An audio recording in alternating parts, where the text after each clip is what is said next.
tukola kusalamu njagala tuwe olwaleero okujjukira mukadde waffe n'okumusabira Allah amusulwe byonna ebyamusobako. Kizibu nnyo okukkiriza nti kuweza omwaka olwaleero nga Sheikh Anas Kalisa ali mu ttaka. Kizibu nnyo okukkiriza. Allah wa buyinza. Tusaba byonna ebirungi ebikoledde olwaleero bigende ku minzaani ya mukadde waffe, efuuke ennunuzi gy'ali.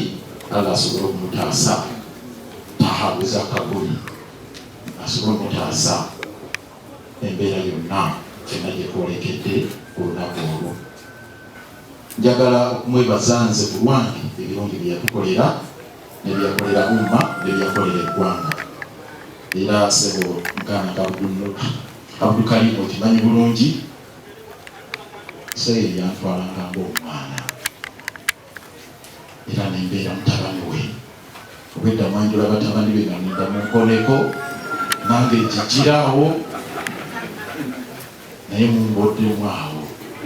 Naye alhamdulillah nebaza nga asobosezza okubeerawo olwaleero nange okuba nga nteerako mukadde wange akabaane n'okusaba Allah amutuweera ejjana.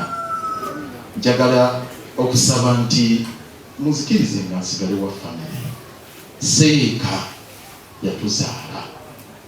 Njagala okumwebaza byonna ku sayidi ey'ebyobufuzi yalungamyanga eggwanga mwenna ne mukkiriza. Yalinga n'amwatuliranga ensonga enkulu agijjayo. Era nga bwe ngambye nti nze kyemwenyumirizamu okubanga omwana naye yakubanga ebikompola, amanyi yali akuba ebikompola ku programu ye ey'oku NBS ng'ayina kiramu n'aleeta ekikompola n'akuba bwe yakubanga.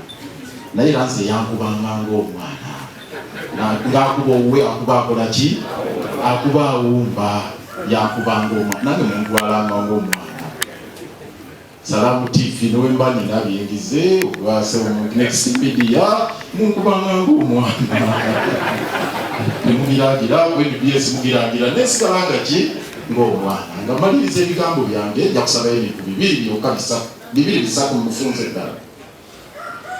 Njagala amaaso tugolekeze minareeti eri eyo nga bwe tusabi eyambogo masjid nga bwe tusabira mukadde waffe ebintu byonna ebirungi byakoze okutaba nga akasozi kano akebyafaayo akewambogo omunaala okugwiyimirira okutuukaawo oba buli wuuli kati obulengera ekitiibwa kyambogo kivaayo kati tukiraba kijja.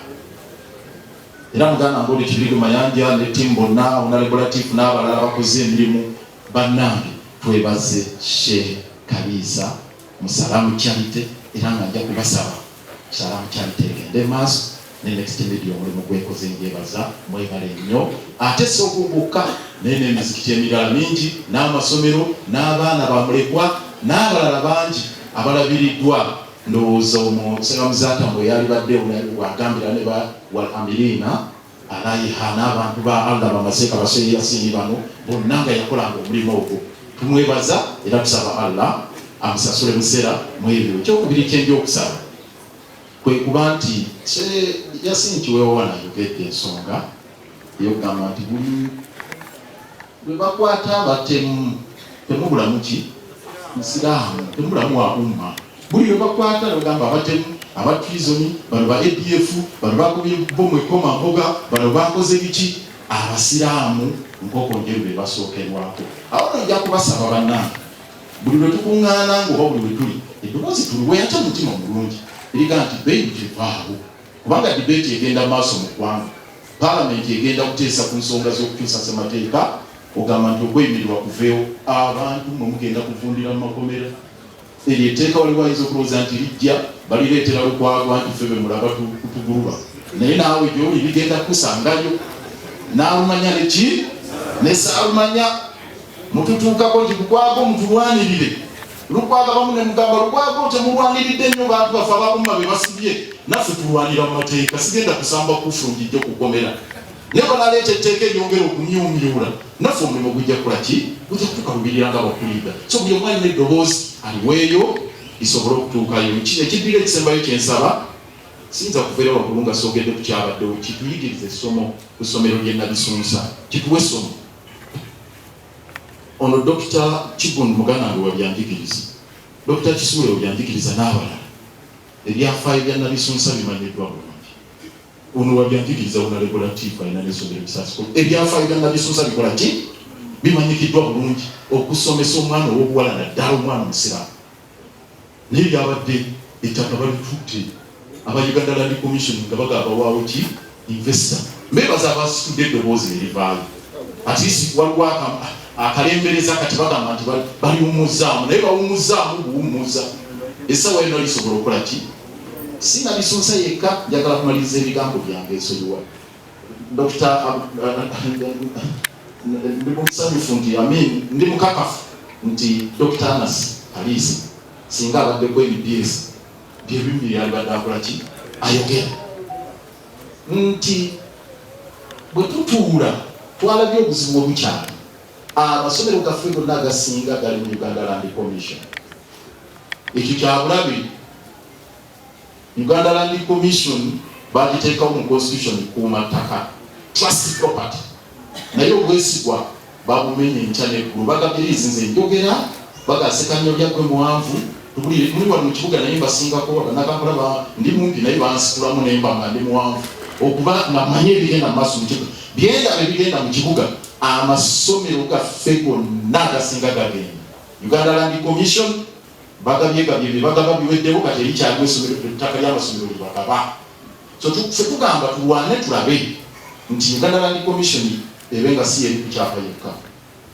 Ne faith based organizations ng'obukulembeze bw'obusiraamu nabwo bubenga bulina eddoboozi mu kukyapa eky'amasomero gaffe gonna. Ne school management committees n'abalala abasobola okubeera ku kwegamba tumyumyule okulaba ng'ekyapa ekyo tekibeera mu mikono gya Uganda Land Commission. Kubanga ebituguluba bingi lwakuba sirina budde. Muganda nge Ramadani Lukwagaali wano bwe tuli mu ofiisi ewa Lord Mayor. Naye tuguluba kati ekyapa kya masigidi kabo ekyokulaga kuwali masigidi y'okumbuya embuya kunya. Abamanyi masigidi ya mbuya kunya sebo kyekiza masigidi ya muwali. Ekibirizi yagwako. N'olwaleero tukyaguluba. Bindi tutambadde tuguluba nabyo. Ntibizi bannange lwaki ettaka lino muligabira abalala. Enjawulo bamenya bamala kanisa gye bamenya mu mbeera. Enjawulo bamenya masigidi y'okumbuya temwewuunya. Ffe tukola ogwaffe ne Baramadani n'abalala bali mu sitewolo okulwana okulaba nti liizi y'omuzikiti ezibwa bujja. Naye kikyali awo tukyalwana naye bwe bigwawo enkya temugamba olwadde omwami nabumanya. Siyinza bimalayo kanjogere n'ebyennateete. Mumanye nateete waliwo acres 10. Esatu kale ziri ku private land kati. Naye emusanvu kuli ku mayiro na masigidi y'ennateete yaseeka kisitu omugenzi obadde ow'ettwali. Katulinawo seeka Saagiko ow'ettwali. Naye neyannateete omusanvu liizi nayo ebulako ennaku zigweko naye abali wali abagiswamye bayitirivu. So mbeegayiridde tulabe nga tulwana okulaba nga tunyweza ebyo tusobole okuzimba amasomero n'emizikiti nga mukadde waffe bwe yakola. Kino ekisembayo kyange akikensaba akasembayo bantu mmwe bwe tubeera mu mbeera gye tulimu nga tugulwa naffe tubeeko bwe tuyuuya ekintu mutuba obuwagizi mutulekerera nnyo mugenda ne mutunuulira Latifu ono Kibirige Mayanja ne mutuulira Lukwago bagamba abantu bakabwera balina olina banka kimajje ono alina diguli mmeka Dr. Kigundu tulina diguli tulina buli kimu byonna tubikoze mbadde omulungi byonna tubikoze nemulina ne mutunyuma nnyo oluusi batunyiga wabi ne mugamba olina ajala tuyambe ebintu bino bisoboka mulimu okutugira njamu. Assalamu alaikum warahmatullahi wabarakatuh. Allah mukate wafadu